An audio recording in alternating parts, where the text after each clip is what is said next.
So at the outset, I'd like to thank the organizers, and I think Shona does this to me every year.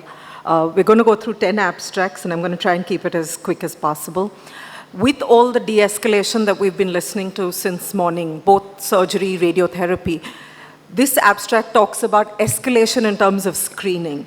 It's looking at tomosynthesis plus synthesized mammography versus routine digital screening mammograms for detection of invasive cancers. 2D mammographies is our current standard of therapy or current standard of diagnosis for screening. The 2D tomosynthesis with a synthesized mammogram allows for removing the concept of overlapping of breast tissues, which is what one of our concerns is with routine screening mammographies. And of course, one expects to pick up more invasive breast cancers with it, and that's what this entire randomized control trial was about. 17 units in Germany, women aged 50 to 69 who had been invited to participate in population-based screenings, randomized 1:1 to the two groups with the primary endpoint of detection of invasive breast cancers. Between 2018 to 20, little over 99,000 women, and as expected, the detection rate is 7.1 for tomosynthesis, 4.8 for mammography with an odds ratio of 1.48. What I'd like to bring to your attention is the tumor size in both, which is fairly similar, 12 mm versus 13 mm. And the study concluded that, of course, there was a better detection rate with tomosynthesis. And the second endpoint, which is interval cancers, they will report on follow-up. These results aren't particularly unexpected because you know that tomo is a more sensitive technique. It's going to pick up cancers earlier. But what we know from screening today is that, yes, we may pick up cancers earlier. That doesn't always reflect into mortality. In the population of women over the age of 50, where there is a mortality benefit, there are still the harms of recall and false positives. Randomized studies which looked at, from organized programs which looked at the use of tomosynthesis have suggested that has been no difference in the recall rate, which is similar what you see in this study. The recall rate appears to be the same across both groups. So I don't think at present we're ready to jump into using more sensitive technology for screening, and we need to be a little bit more cautious about what we recommend for screening. The second concept is what brings us to one of the biggest perils of screening, which is DCIS. That, I think, is what we've seen over the years, is that with more screening, we've picked up more DCIS.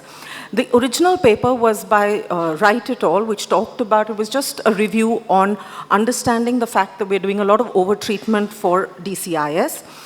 With all the conversation related to the two studies that are fairly well awaited, which is both Lords and Loris, which talk about low-risk DCIS and wanting to avoid surgery in them. The recent SEER database only showed that 2% of the patients receive no surgical treatment, and a little over 28% undergo mastectomy with sentinel node biopsy. So they talked about wanting to shift the screening strategies to more age-based or risk-based approaches using more sensitive techniques like an MRI and understanding the concept of overtreatment. So the abstract given for discussion was actually the letter to editor by Ismail Jatoi to that paper, which suggested that we've always known that tumor detection doesn't always translate into mortality, similar to what we saw in the previous abstract. So using MRI to detect more cancers may just lead to more overdiagnosis and overtreatment. And the other concept that they suggested was that some DCIS will progress into becoming IBC. If you look at the Laura SMN graph, which is a very well discussed paper on screening that we've done over the years, we saw an increase in DCIS. If that DCIS is what was going to become invasive cancer, we should have seen a reduction in the invasive breast cancers, which is not what we saw. So they're actually two distinct entities, and it's not about treating the DCIS, which is going to become IDC. The next two abstracts talk about a mortality-related concept. The first is understanding the concept of late recurrences in breast cancer. It's an overview of the Danish database. They talked about patients who had had early and late recurrences, little over 2,000 patients in one group and 1,500 in the other. And there was a lower hazard for breast cancer-specific deaths in women who had late recurrences. So associated with increased mortality after late recurrences were advanced stage at primary diagnosis, presence of distant mets, type of adjuvant treatment used in systemic therapy. Associated with lower mortality was someone who had had breast-conserving surgery, loco-regional recurrence, or surgery for that recurrence. And I think this is just a surrogate for burden of disease, which is what we are seeing. The results suggested that breast tumors that recur late are less aggressive and progress slower than early recurrences. And I think this is all just about a surrogate for better prognosis and better biology. The other abstract, which is very interesting, was that we've had models which have been developed over the years which talk about the role of screening and treatment for early stage cancers, understanding the effect on mortality reduction related to that. This is a new model that they created where they added in treatment for metastatic breast cancers. So the CISNET breast cancer model is something that has been developed previously. It looked at the impact of screening and treatment for early stage cancer. So your blue line is where a patient would not have had screening or treatment for early stage cancers. And you see a reduction in mortality with the addition of screening and early stage therapy. Taking this forward is when you add in the treatments now available for metastatic breast cancers. Understanding that the landscape of therapy has changed with the various drugs that are available for metastatic breast cancers, and our patients are therefore living longer, we're seeing a reduction in mortality of about 19% related to metastatic treatments. And of course, it changes by biology. So they concluded that there is the greatest improvement obviously seen with the ER positive and the HER2 positive groups. The reduction is about 58% overall, with the maximum reduction of 20% seen with the metastatic treatments that are available. And unfortunately, the least reduction is still with the triple negative group. Our next two abstracts talk about treatment-related options. The first one was interesting to the point that we're talking about a lot of contralateral prophylactic mastectomy, and I think this is all the rage just because of a lot of anxiety and fear. The actual and absolute risk of contralateral breast cancer is very low. It's about 1 to 2% in an average risk individual. And we still got a lot of patients who want to consider a contralateral prophylactic mastectomy. So what this paper looked at was trying to understand for the available models in the system, whether using those models allows a patient to make a better decision. And of the two published models, they created 10 hypothetical cases and looked at various subtypes. Unfortunately, their results are fairly varying because they said that in some patients, they did find a risk that was modeled correctly. In some cases, they could not assess the risk of contralateral prophylactic mastectomies on reducing the risk of contralateral breast cancers. So this is something that needs to be looked into more, needs to be validated with larger subsets and taken forward. This, I think, unfortunately as a surgeon, I'm going to focus on a little more, was one of my favorite papers. It was the impact of breast-conserving surgery for multiple foci of invasive cancers. Traditionally, we've always talked about how multiple foci of invasion may result in a higher risk of local recurrence. We've suggested that those patients traditionally need a mastectomy, and in the era of oncoplasty and advanced and extreme oncoplasties, we've moved towards more conservations, and this study actually tried to look at what the evidence there was. So they looked at the local recurrence rates with breast-conserving surgery in women with multiple ipsilateral breast cancers, and assuming that anything less than 8% was acceptable. Women under the age of 40, 2 to 3 foci of breast cancer, at least one being invasive, and greater than 2 centimeters of normal tissue between the lesions. I'd like you to appreciate that this isn't necessarily en bloc excision of large areas, but even multiple excisions of each primary tumor with radiation offered to both lumpectomy sites. The original paper on the radiation outcomes was published about a year ago, and this was a presentation on the surgical outcomes. So of the 270 that they accrued, 204 patients were available for the primary endpoint, and they had only a 3.1% risk of local recurrence. So this is substantially low, and I think this is probably very early data. We need to wait for a slightly longer follow-up.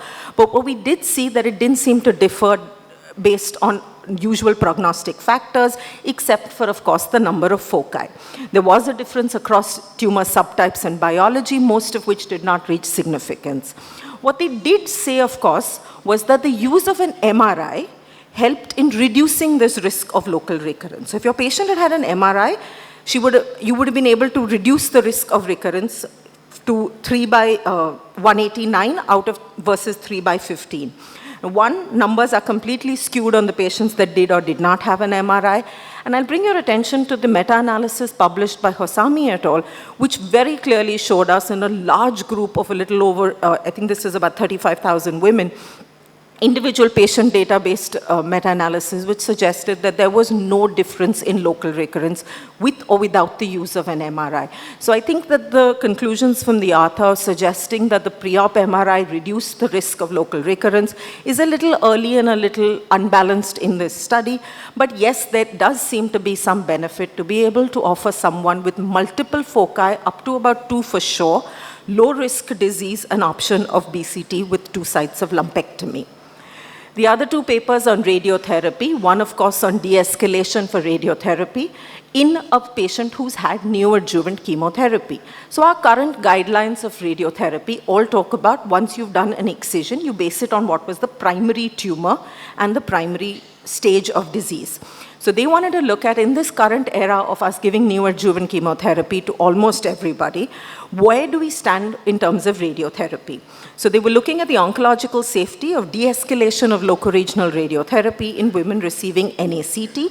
The 3 groups discussed are low risk, intermediate, and high risk, and I bring to your attention what these groups are. So a low risk group is someone who started out as N0 or was N0 post-NACT, or had a single micrometastatic node prior to neoadjuvant chemotherapy. An intermediate risk individual was someone who was node positive after neoadjuvant chemotherapy, but it was micrometastatic, or she had more than one high risk factor, which was either grade 3 disease, lymphovascular invasion, or a tumor size more than 3 centimeters.